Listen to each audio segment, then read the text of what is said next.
もし明日あなたの街で未曾有の大災害が起こったら、 2000X 年、舞台はそう遠くない未来の東京。出勤途中だった男性 A はその日起こった大地震の直後、慌てて自宅へ引き返そうとしていました。どうか無事でいてくれ。とっさの判断で頑丈なビルへ駆け込み、どうにか難を逃れた A。 しかし地震が収まった頃には彼は職場へ向かうどころではなくなっていました。震災後、家族の安否を気にする人は多く、東京の街では通信障害が発生。そんな中、男性 A は未だ妻や子供たちの無事を確認できずにいたんです。そしてそれは彼が自宅を目指して街を走っていた最中のこと。なんだこれは。都心を襲った地震により街ではあらゆる建物から火の手が上がっていました。しかし A が驚いていたのは単に火災の規模の大きさに対してだけではありません。彼の目を奪ったのは、そう高さ200メートルを超える巨大な炎の竜巻でした。震災後の街に突如現れた巨大な炎の竜巻。首都直下型地震に直面したその時、一体どれほどの被害を生むのか。遠くない未来にやってくるその災害の中で、今本当に必要なものとは。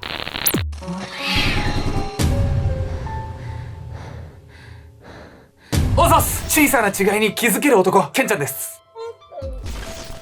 私はキノとヤミコです。はい、というわけでですね、ヤミコさんの挨拶の系統がね、ちょっと変わりました。どう私の挨拶今日の。受け手が困るやつが多いんだよね、なんかね。ちょっとお手本見せてよ。俺もね、まだまだ至らないんでね、ちょっと頑張りますけど。いや、逃げちゃダメでしょ。なんでも本日ご紹介するのは、もし首都直下型地震が起きたらです。今年はね、年始に能登半島でのね、地震があってね、今も被災地で苦しんでいらっしゃる方はね、たくさんいると思うんですよ。で、そんな中で、やっぱね、アルゴも先日寄付金をね、募って寄付させていただいたりっていうのもあるんですけど、今日はですね、僕らもね、人事じゃなくて、今東京にいるんですけど、東京をね、いつか襲うと言われている首都直下型地震についてね、いろんな角度で検証だったりね、情報提供ができればなと思っております。首都直下型地震って起こるって言われても何年も経っててね、もう確実にさ、数十年で高確率で起こるって言われてる地震じゃない。目を背けたくなっちゃうんだけど、ちょっと不安だし、悪い事実からはね。でもなんか絶対に準備しておいて損はないというか、しておくべきなことじゃないこれって。そうですね。なんでかというと、やっぱ日本中どこに住んでてもね、地震に遭うね、確率っていうのはあるんで、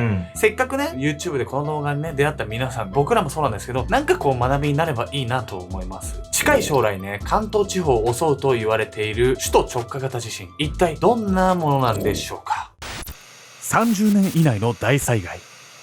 2024年1月1日、石川県能登地方を襲ったのは最大マグニチュード 7.6、最大震度7の大地震。テレビやネットの報道を前に過去の地震を思い出した方も少なくないでしょう。2016年の熊本地震、2011年の東日本大震災、1995年の阪神・淡路大震災。そう、日本は短期間に巨大地震が頻発する地震多発国。世界中で起こっているマグニチュード6以上の地震のうち約2割はここ日本で発生しているんです。それだけ地震が頻発する理由は、北海道から九州まで地震の元となる活断層が2000以上も走っているため。多いな。それらの断層によって近い将来起こりかねないとされているものの一つが、南関東を中心に起こる首都直下型地震。南関東は多くの地震が発生する地域で、マグニチュード8クラスの巨大地震が過去に2度、マグニチュード7クラスは数十年に一度のペースで起こっているんです。そんな過去の記録から、マグニチュード7クラスの首都直下型地震は今後30年以内にかなりの確率で起こるとされているんです。その確率はなんと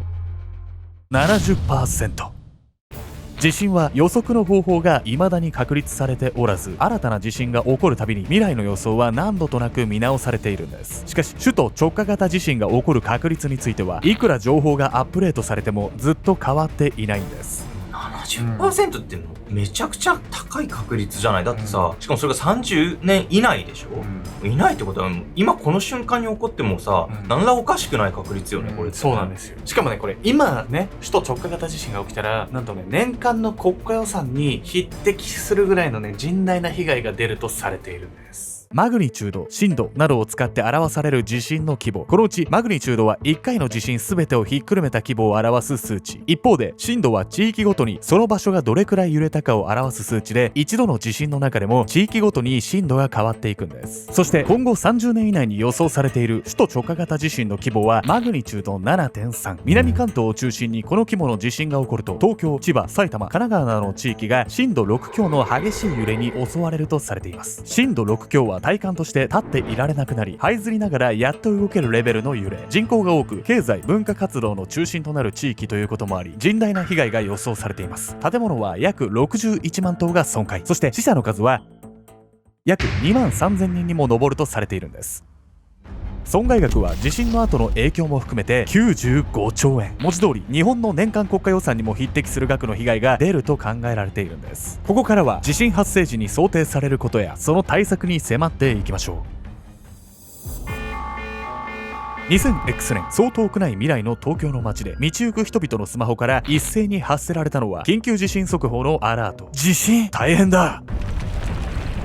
それから数秒して激しく揺れ始めた東京の街。そう、地震速報は地中の揺れを感知し、影響が大きそうな地域に対し数秒から数十秒前に発表されるもの。出勤途中の男性 A はとっさに比較的新しそうな鉄筋コンクリートのビルに飛び込みました。彼は街で地震に襲われた際、こうした耐震性に優れたビルに逃げるといいことを前もって学んでいたんです。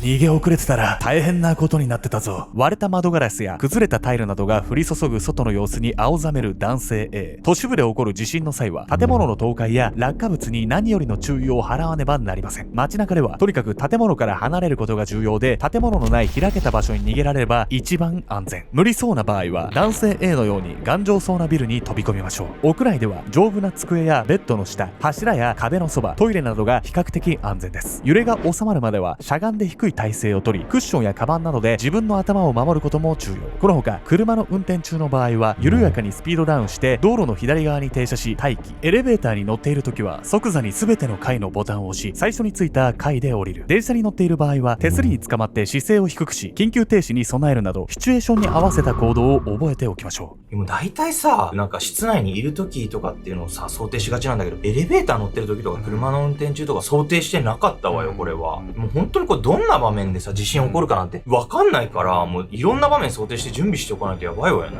揺れがね、収まった後の行動っていうのも重要なので、ここでね、チェックしていきましょう。自宅にいる場合、揺れが収まったらまずガスコンロやストーブなどの火の元をすぐに止め、窓やドアを開けて出口を確保。テレビやラジオで役場からの情報を確かめ、避難すべきかどうかを検討しましょう。また土砂災害や地盤が崩れる液状化現象、洪水などの危険性があると判断した場合、勧告がなくても迷わず避難しましょう。地域ごとの二次災害の危険性は自治体のハザードマップで確認できます。外へ避難する際には電気のブレーカーを切り、ガスの元栓を閉めて火災の原因を未然に防止。車移動は渋滞や事故の原因となるため、やむを得ない場合を除いて徒歩で移動しましょう。路上に車を置いたままにする場合、キーを車内の目立つところに置き、ドアロックをせずに避難。これは緊急車両の通行の際、置き去りにされた車を動かす必要があるためなんです。揺れが収まるのを待った後、男性 A はひとまず自宅へ引き返すことに。もはや仕事どころではなく、とにかく家族の安否が気になったんです。そして街へ出ると同時に目の前の光景に唖然とする A。 これは進む方向を間違えたらかなりやばいぞ。 A の目の前に飛び込んできたのは街の底かしこに燃え上がる建物の数々。そう、都市部の震災において最も恐ろしいのは二次災害の火災。なんと首都直下型地震で想定される死者数2万3000人のうち7割の1万6000人が火災で命を落とすとされているんです。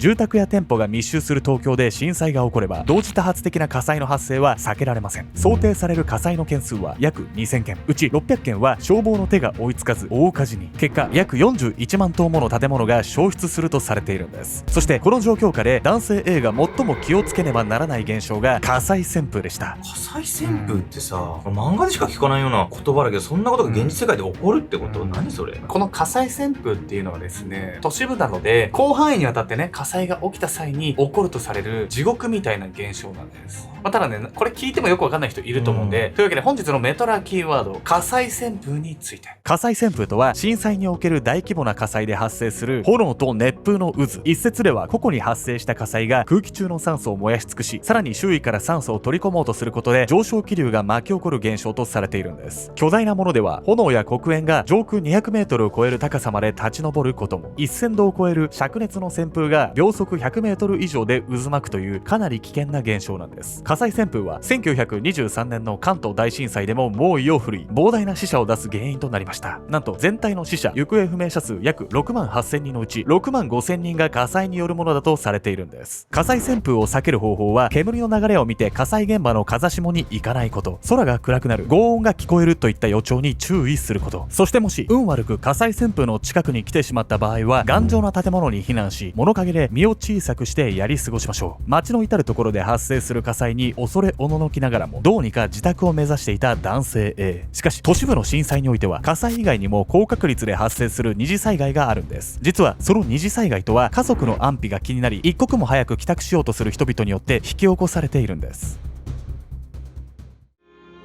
たくさん人がいるな。この流れに沿っていけばなんとか家までたどり着けそうだ。そこかしこで火の手が上がる街をすり抜け、どうにか駅前通りまでたどり着いた男性 A。 駅前は線路沿いを歩いて帰宅しようとする人々でごった返していた。突然の震災に襲われ、不安で押しつぶされそうになっていた A は、同じ境遇に置かれた人々と合流したことで少し気持ちが和らいだ気がしていた。しかし安堵したのもつかの間、危ない！群衆の一人が声を上げたのは、倒壊しかけていたビルから看板が落ちてきたためだった。そして周囲の人々がそれを避けようと急に体を動かしたことがさらなる災難の始まりだった。看板を避けた人々に押された群衆は一気にバランスを崩し、その波はドミノ倒しのように広がっていく。うわー！人々は次々にのしかかり、下敷きになった男性 A をとてつもない重圧が襲う。一切身動きの取れない状況になすすべはなく、次第に A の意識は遠のいていった。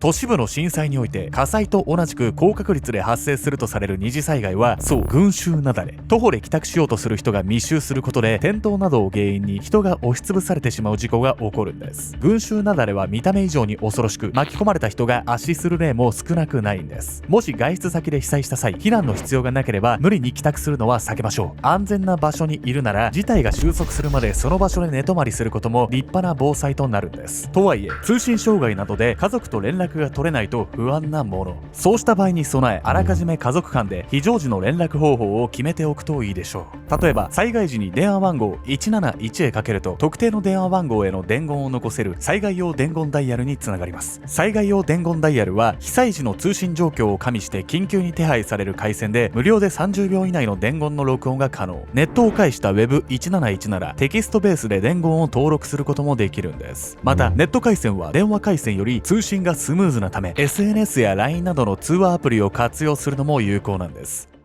これ171みたいなさ、災害用の電話番号って結構知らない人多そうじゃない？